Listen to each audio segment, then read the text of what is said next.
Vincent Malloy is 7 years old. He's always polite and does what he's told. For a boy his age, he's considerate and nice. But he wants to be just like Vincent Price.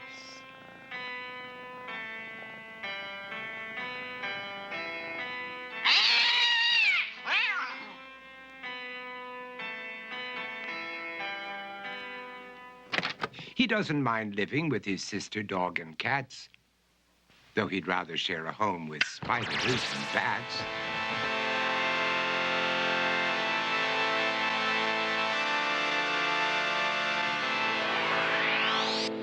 There he could reflect on the horrors he's invented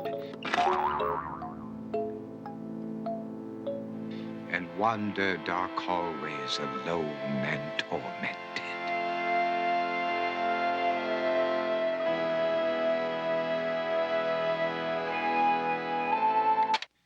Vincent is nice when his aunt comes to see him, but imagines dipping her in wax for his wax museum.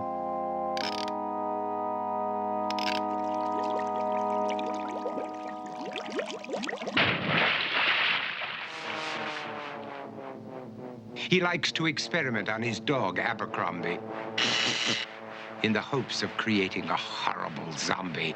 So he and his horrible zombie dog could go searching for victims in the London fog.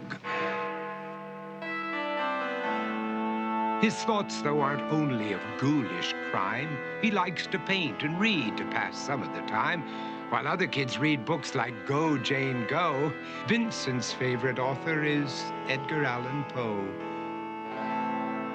One night, while reading a gruesome tale, he read a passage that made him turn pale. Such horrible news he could not survive, for his beautiful wife had been buried alive. He dug out her grave to make sure she was dead, unaware that her grave was his mother's flower bed. His mother sent Vincent off to his room.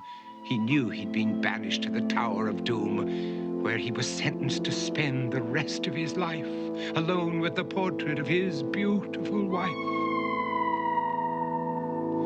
While alone and insane, encased in his tomb, Vincent's mother burst suddenly into the room. She said, "If you want to, you can go out and play. It's sunny outside and a beautiful day."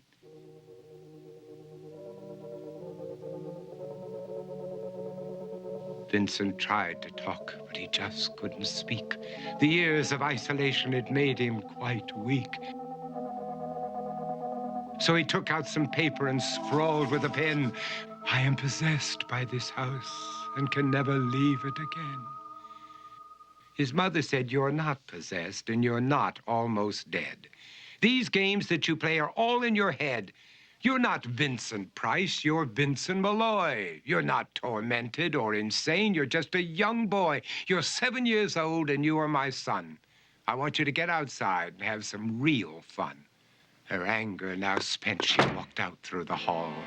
And while Vincent backed slowly against the wall, the room started to sway, to shiver and creak. His horrid insanity had reached its peak. He saw Abercrombie, his zombie slave, and heard his wife call from beyond the grave. She spoke from her coffin and made ghoulish demands, while through cracking walls reached skeleton hands. Every horror in his life that had crept through his dreams swept his mad laughter to terrified screams. To escape the madness, he reached for the door, but fell limp and lifeless down on the floor. His voice was soft and very slow as he quoted The Raven from Edgar Allan Poe.